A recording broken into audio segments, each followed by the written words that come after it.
Hi everyone. Today we'll talk about how to fix or how to solve Messenger not installed. To know how to fix or how to solve Messenger not installed, you should just go to settings as you see and you click.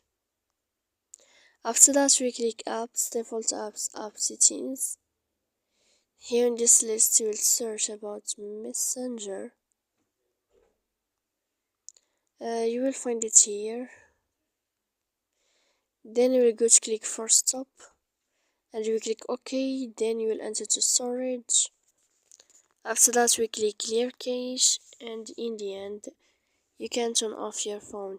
So please don't forget to support us by like and subscribe. See you next time in another video, and thank you for your attention and your watching.